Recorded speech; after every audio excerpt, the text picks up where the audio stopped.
In this video, I'm going to show you how to pin a chat on Instagram. If you are already a subscriber in this channel, you know very well that we don't waste the time of our viewers. We just dive right into the content they are looking for.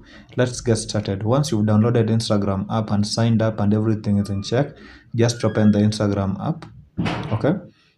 Then locate the message button to the right. This one here.